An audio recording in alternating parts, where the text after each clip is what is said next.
Okay, General, let's quickly talk about something really very, disturbing. The president took ill over almost 100 days ago, and he is not back. Everything is showing that the president is hale and healthy.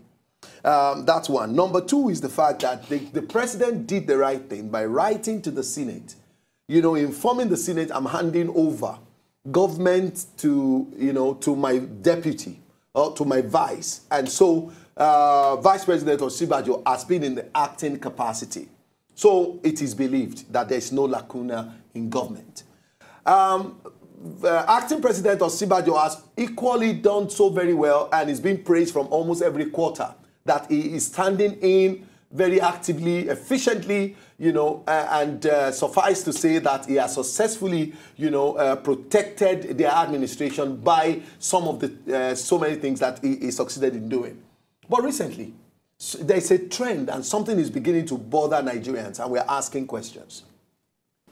When there was a mass attack and killings in Anambra State, in Ozubulu precisely, it was the president from the United Kingdom that sent a letter of, consolation to Governor Willie Obiano, saying that we sympathize with you and make sure that they are brought to book. The deputy president said something much later to the Anambra people. And also, we find out that, don't forget, the regular Itunuawe, the last time the Muslim completed their Ramadan, we received, a voice message of the president, greeting the Muslim, the Muslim community, society, the community, even though we have an acting president. Now, you understand this build-up. Yeah. How come we still have the president trying to preside over activities, even though he has authoritatively and constitutionally, handed over government to the vice president? But we have the vice president, who has, the acting president who has been up and doing and all of that. But these days, can't you see the trend? The president comes in to say something. The president, Muhammadu Buhari, is extending his condolence to these people. President Muhammadu Buhari condemned this activity. President Muhammadu Buhari condemned that activity. Is this a normal trend, especially when you have an acting president that is really standing in for President Muhammadu Buhari? Is this in order? If the president is not president for now, he's still a Nigerian leader.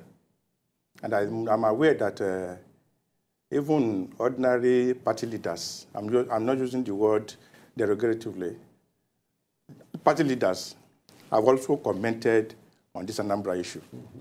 So if they could comment on the issue, what stops private man Muhammadu Buhari from commenting? Okay. Don't forget, I told you, Nigeria is we are a peculiar people. If the man does not talk, they will say if it had happened in France, he would have spoken.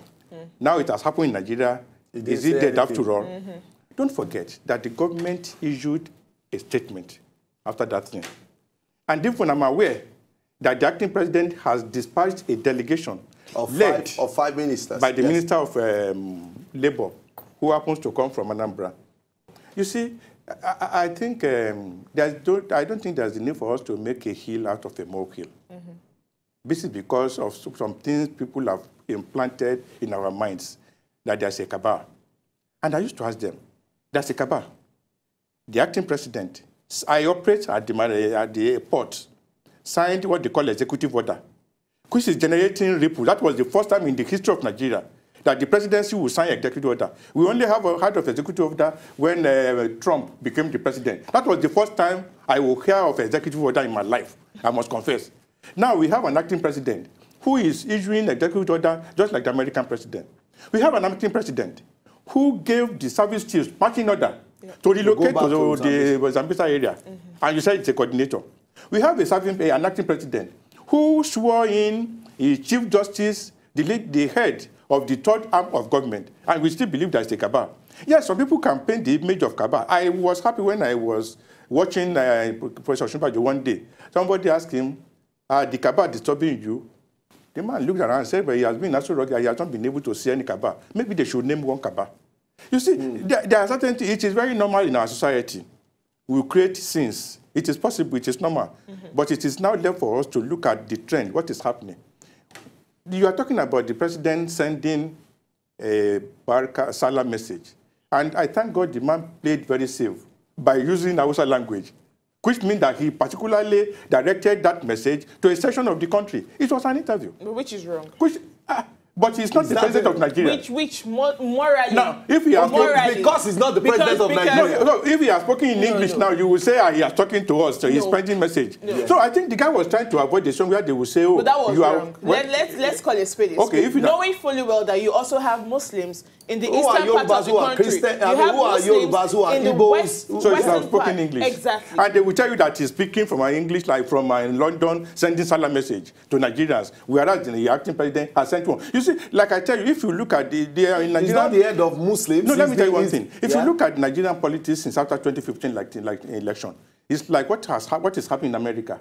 We used to know in America that they say politics separate us, economy join us in America. But since after the advent of Trump, American politics has not become the same again. The same thing with Nigerian politics. Because the president has further divided them. And that is clearly what is happening here. No, what is happening in Nigeria is that by the time we went into the election, Nigeria was dangerously polarized. And unfortunately for us, we continue with that trend. So anything... Yeah, but it's expected that the Buhari-led administration would have done the needful by ensuring that he is running an all-encompassing government, which he didn't do. He came out on the day of his inauguration to say, I am for everybody, I am for nobody, which is an indication, that the president in himself further probably appreciates the division.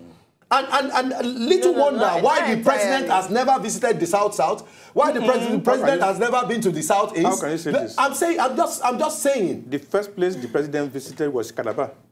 He was the one who commissioned this Calabar highway. Yes. Okay. No, but that is not the issue. The president made some mistakes when he came in, because it's like he was looking at... I expected that as an elderly person, he should not have used that what happened before the election. I expected him to behave like an elderly person.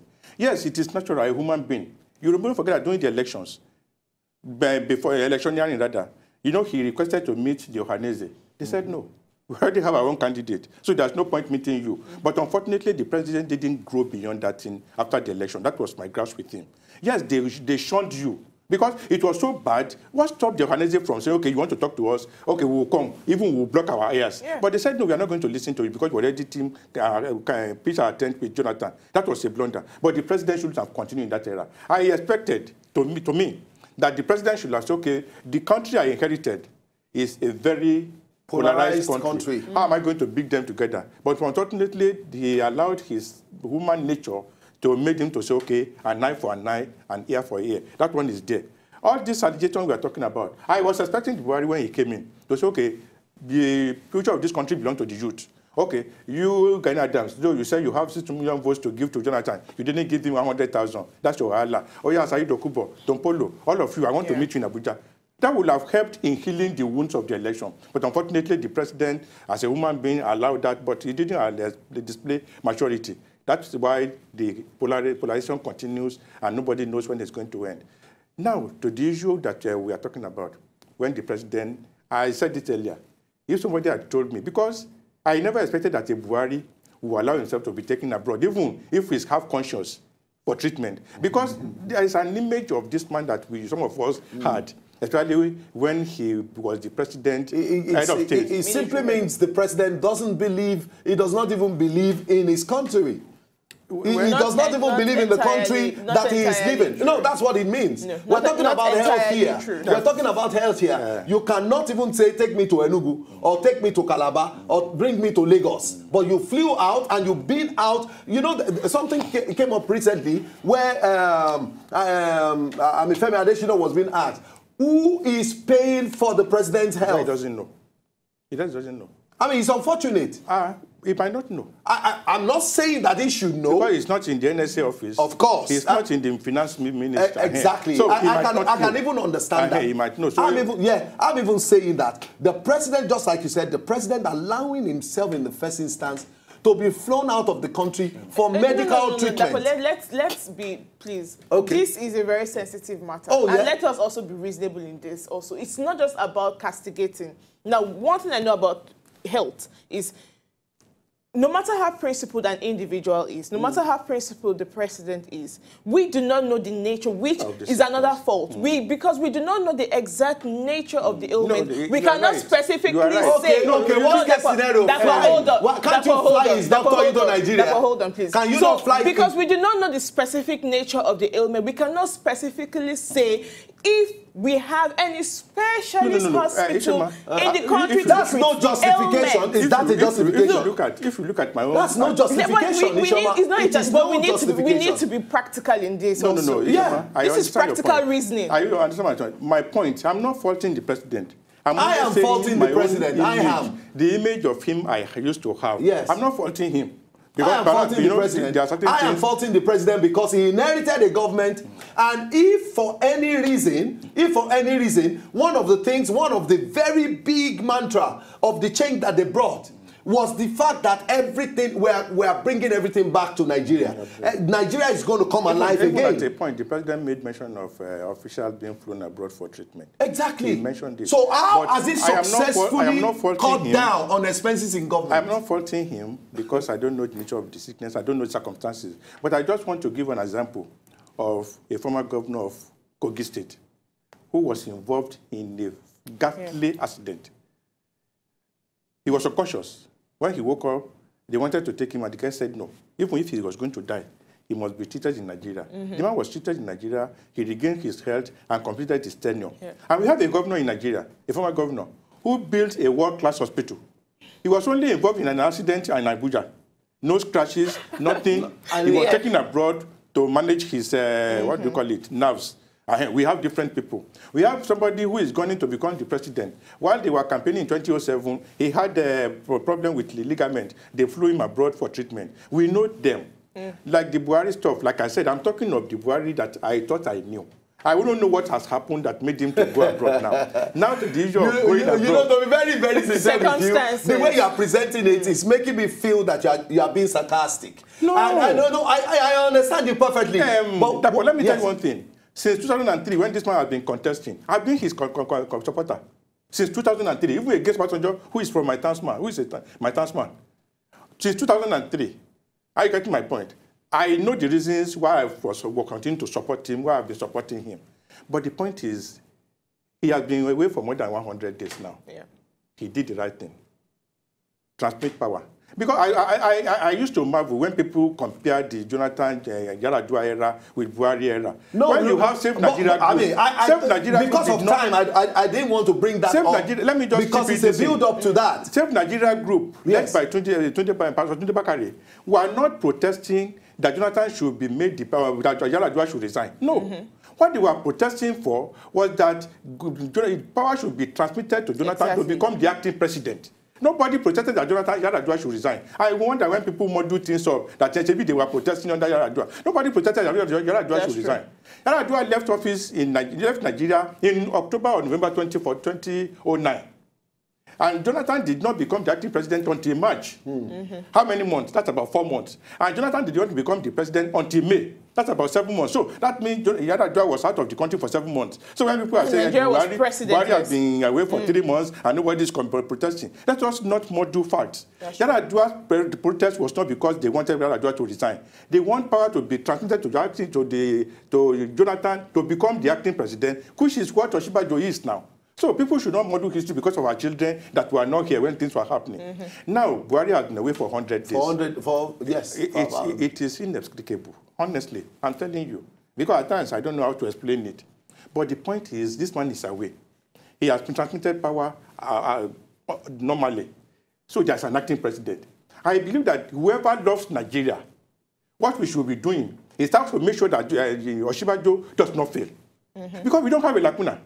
Unlike what we have in Jonathan era, when Jonathan wasn't the acting president, he was just a vice president, no president. But now we have an acting president recognized by law. Go and read section 143. Go and read section 145. You will know that the acting president has power. Now my issue is... Because even the point is, even if Buhari comes back to Nigeria today and decides to go to Aso Rock, he cannot assume power until he has another letter. He would have to write another letter. This is another dimension now. Yeah. If, as at when the president, like you mentioned, had to fly outside the country for medical treatment, if there was fire, if he put fire on all the ministers to say, look, your respective portfolios you must deliver, health, education, works and housing, don't you think we'll have achieved a whole lot by now? He doesn't need to tell them because they were appointed. But no, they have their job description. They were appointed to assist the president to achieve. That's what the constitution says. So I don't need to tell you that you must deliver. You are appointed because you must deliver. You are appointed. You are not in the era of Obasanjo that the moment the day he is appointing you, you are already giving him a letter of resignation. So any day he thinks he doesn't like you, he will just put date there. Right. And you have already you have resigned. All right. Thanks, General, as usual. Thank you so very much. You know, for just those insightful. We just decided to throw a lot of light on so many questions that people are asking. And this is how far we can go today. We'll be back tomorrow with another very interesting episode of Crossfire with Dapo and Ishoma. Stay blessed and God bless Nigeria. Thank you so very much, sir. A united Nigeria. A united Nigeria. To enjoy more of these our Ogbonge videos when you just watch, press this button to subscribe on top of our YouTube page. You go love her.